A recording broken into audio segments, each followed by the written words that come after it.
अस्सलाम वालेकुम YouTube family, कैसे हैं आप सब लोग। आज की वीडियो कुकिंग वीडियो नहीं है। आज मैं आपको एयर फ्रायर की क्लीनिंग सिखाऊंगी। कुछ ऐसे टिप्स एंड ट्रिक्स आपको बताऊंगी जिससे आपका एयर फ्रायर बिल्कुल नए जैसा हो जाएगा। तो चलें वीडियो को शुरू करते हैं। अगर आप चैनल पर नए हैं तो चैनल को सब्सक्राइब कर लें। तो चलिए, सबसे पहले एक पेपर टॉवल लेना है और इसको रफली हमने क्लीन कर लेना है। इसमें जो पार्टिकल्स नज़र आ रहे हैं ये हम सब रिमूव कर देंगे। बहुत डिटेल्ड आपने क्लीन नहीं करना, बस जितने आपके हाथ में आते हैं ईज़िली आप हल्का हल्का सा इसको साफ़ कर लें।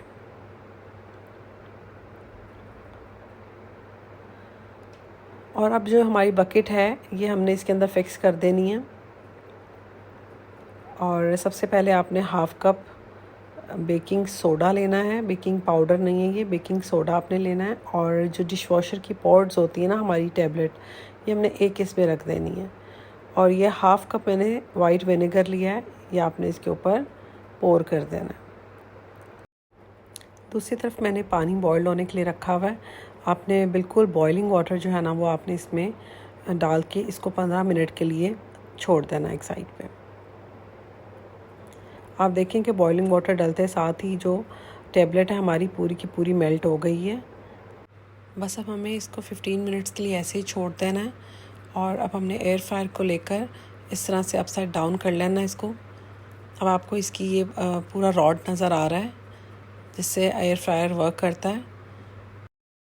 एक स्प्रे बॉटल ली है मैंने और इसमें मैंने 50% विनेगर और 50% वाटर ऐड करके इसको मिक्स कर लिया है और पूरे एयर फ्रायर पे अच्छी तरह से इसको स्प्रे कर दिया है। आपने इसकी टॉप बॉटम किसी भी जगह को छोड़ना नहीं है। अच्छे से इसको आपने स्प्रे करके 10 से 12 मिनट के लिए छोड़ देना है। और उसके बाद मैंने एक स्कॉच ब्राइट ले लिया है। मैं स्पॉन्ज इसका जो है बहुत सॉफ्टली इस पर यूज़ कर रही हूँ। आपने बहुत हार्ड हाथों से इसको जो है ना साफ़ नहीं करना। इस पर स्क्रैचेस नहीं आने चाहिए इसकी बॉडी पे। बस बहुत सॉफ्टली आपने इसको जेंटली क्लीन करना है, ठीक है। और सॉफ्टली रब करना है आपने इसके ऊपर। आगे आप सारा फास्ट फॉरवर्ड में ही देखेंगे। बस इसकी मैं इनसाइड क्लीन कर रही हूँ। और इसी तरह मैंने इसका जो रॉड है इसको भी क्लीन कर दिया। इसकी इनसाइड वॉल्स, इनको आपने ज़रूर कवर करना है बीच में। जब आप श्योर हो जाएं कि आपने अच्छे से सारा क्लीन कर लिया है, इसको रब कर लिया अच्छे से, तो बस अब आपने स्पॉन्ज क्लॉथ लेना है। और उसके बाद आपने इसको बार बार मैं इसको वॉश करती रही हूँ इस स्पॉन्ज को, और साथ साथ इसको दोबारा से साफ़ करती रही हूँ। अब आपने नाइफ़ में इस तरह इसको फिक्स करके इसकी जो ये बारीक सी इसकी लाइन है इनसाइड, ये देखें कितनी मिट्टी निकली है, इसको भी आपने इसी तरह क्लीन कर लेना। और मेक श्योर कि कोई जगह रह ना जाए जहाँ से साफ़ ना हुआ हो। अब इसकी जो बकेट है इसकी स्क्रबिंग करेंगे हम। इसकी वॉल्स पे बहुत ज़्यादा ज़ोर से आपने स्क्रब नहीं करना, बिकॉज़ ये नॉन स्टिक है तो इसकी कोटिंग उतर सकती है। आपने इसकी क्लीनिंग में जितना भी काम करना है बहुत ही जेंटली करना है। अब देखें किस तरह से इसकी ये सारी जो जाली सी है ये सारी किस तरह क्लीन हो गई है, साफ़ सुथरी हो गई है ये सारी।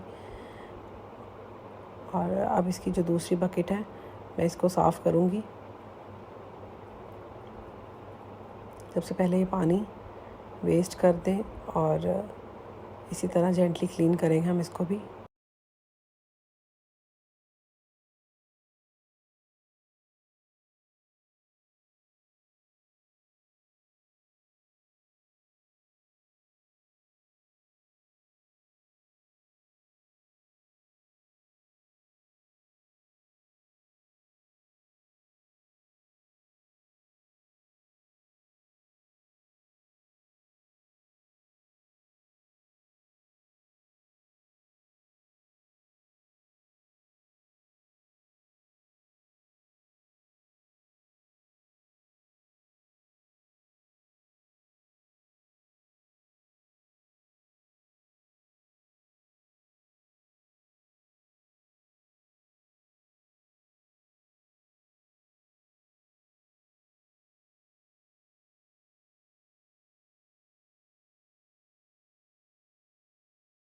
अब इसको अच्छे से रिंस आउट कर लेना है।